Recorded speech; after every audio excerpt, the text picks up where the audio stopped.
guys, selamat datang di 1% Podcast. 1% Podcast adalah bagian dari 1% startup life school terbesar di Indonesia.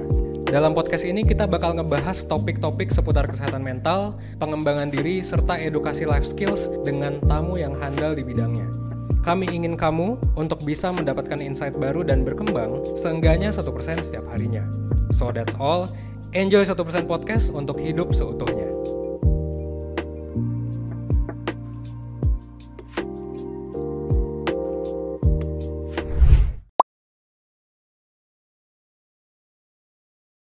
AI itu bakal mempermudah banget sih kehidupan kita ya. Apalagi ketika AI itu sudah mencapai tahap AGI, Artificial General Intelligence. Artinya mereka bisa belajar seperti manusia, tapi dengan skala yang ratusan ribu kali lipat lebih cepat.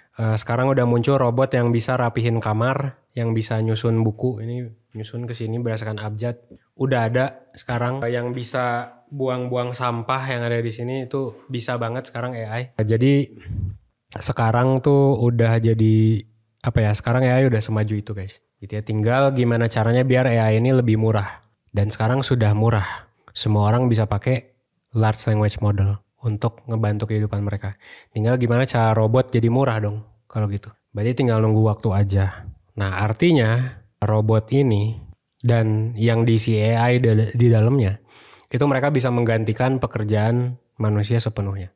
Dari buruh pabrik, kuli bangunan, sampai ya pekerjaan yang butuh mikir sih. Bahkan beberapa pekerjaan yang butuh mikir kayak misalnya ilustrasi dan lain sebagainya itu sekarang udah gak spesial lagi. Jadi pekerjaan-pekerjaan ilustrasi yang orang butuh belajar 3-4 tahun di kuliah ternyata gak terlalu berguna sekarang gitu. Pekerjaan-pekerjaan diploma yang kan banyak tuh diploma DKV yang belajar tools Adobe dan lain sebagainya. Ternyata sekarang kalau mereka mediocre, mereka nggak ahli banget, itu tergantikan. So tinggal nunggu waktu aja sih. Sampai terjadi mungkin awal-awal chaos. Dan yang kedua gimana caranya pemerintah bisa nge-handle itu. Karena bakal terjadi chaos ekonomi sih. Yang ketiga setelah chaos ekonomi itu di-handle, chaos etika dan spiritualitas sih. Gitu. Terus manusia harus ngapain kan? Pertanyaannya itu. Ya tapi kayaknya manusia bakal bisa cope dengan itu. Soalnya kita kan punya art dan kita punya religiusitas, punya religi, kita punya spiritualitas. Yang kayaknya yang buat manusia jadi manusia 3 hal itu deh. Seni, spiritualitas, sama religiusitas. Jadi menurut gua proses aja sampai orang bisa nerima. Kayak proses Gojek ada di Bandung. Yang sampai sekarang bahkan di Pasir Impun tidak berhasil tuh. Masih ojek pangkalan semua. Tapi gue yakin negara-negara kayak Amerika mah bakal nerima sih eventually ya. Soalnya di Singapura kemarin pas gue lihat tuh di Singapura tuh kan udah nggak ada kasir. Di kita masih ada, masih banyak. Udah nggak ada. Ada sih, ada yang di minimarket ada, tapi di supermarket udah nggak ada. Bahkan di minimarket, jadi di Singapura tuh ada 2 minimarket terbesar guys. Satu 7-Eleven, satu Cheers. Itu tuh kayak Alfamart sama Indomaret. Si Cheers ini tuh paling gede di Singapura, maksudnya paling banyak lah. Jadi di mana-mana ada. Nah itu ada sih ibu-ibu yang jaga. Tapi kayak si ibu-ibunya bakal bilang, please put your money here. Terus nanti kita taruh uang kan, uang cash. Keluar kembaliannya cuk. Dan yang please scan your ini kan. Itu nge-scan sendiri. Jadi si kasirnya cuma ngeliatin doang. Ya di Singapura gitu. Terus rumput udah dipotongin robot di semua taman. Hampir semua taman udah pakai robot. Jadi udah nggak ada tuh. Sapu juga di jalan robot. Di Bandung juga udah ada sih itu ya. Lu udah pernah lihat belum yang pagi-pagi? Iya gitu. Oh iya truk sampah robot. Gila sih.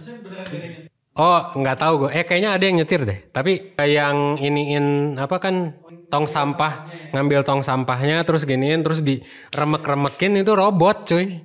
Fully robot, gila. Iya, bisa jadi manusia tuh bakal jadi malas punya anak. Karena kita akan bisa hidup semi selamanya atau amortal. Jadi kalau nggak ditembak sama orang atau nggak kena kecelakaan, kita bakal hidup terus. Dan punya anak bakal jadi hal yang dipikirin banget sih. Gitu. Karena punya anak kan ibaratnya kalau sekarang tuh orang ya kapan lagi punya anak? Kita kan akan meninggal anyway, umur 30 udah nggak bisa. Kalau cewek kan biasa argumennya gitu. Kalau cowok sama juga gitu. Apa pengen punya anak cepet. Dan rata-rata yang pengen punya anak cepet di negara berkembang sih, yang belum teredukasi, yang IQ-nya masih di bawah rata-rata gitu. Biasanya kan lebih cepet tuh punya anak. Tapi kalau di yang udah teredukasi, udah global, udah korporasi tuh biasanya nggak pengen punya anak cepet. Nah itu kayaknya yang bakal jadi tren, dan sekarang udah jadi tren juga kan gitu. Dan kalau misalnya nanti manusia akan punah atau enggak, kayaknya bakal jadi spesies yang baru deh. Mungkin kalau sekarang kan Homo sapiens, mungkin nanti Homo technologicus. Karena kita mungkin akan mengintegrasikan teknologi ke tubuh, bahkan otak. Ya kalau tubuh sih udah ya, soalnya kan banyak kaki-kaki palsu.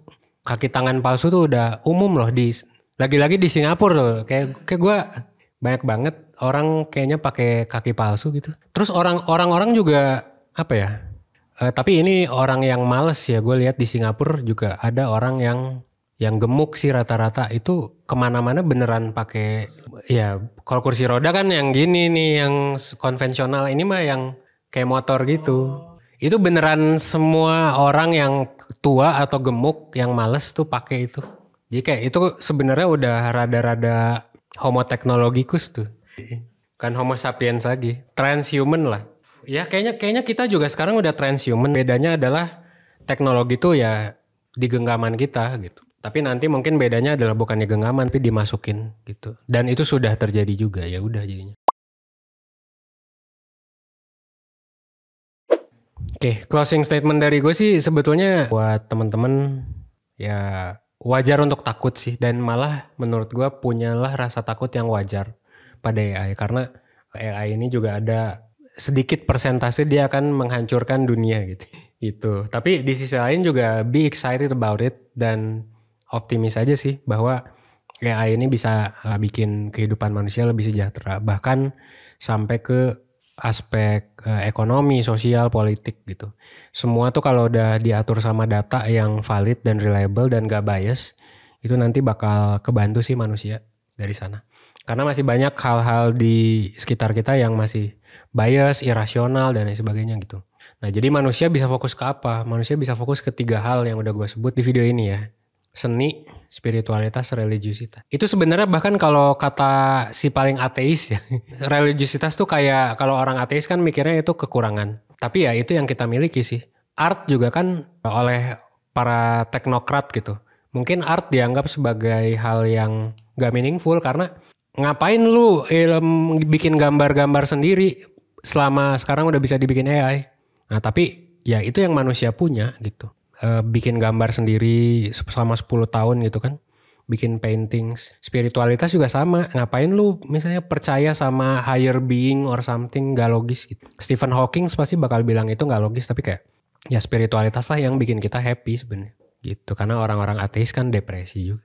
Rata-rata. Bukan rata-rata apa. Cenderung lebih mudah depresi daripada orang yang religius dan spiritualitasnya tinggi. Jadi ya balance aja guys ya. Dan kalau lo mau nonton pertanyaan ini lebih lanjut ya, mungkin lo udah subscribe ya di YouTube membershipnya 1% atau 1% podcast. Kalau misalnya belum silakan join. Karena nanti bakal lebih banyak pertanyaan-pertanyaan yang menarik yang gue jawab atau tim gue jawab.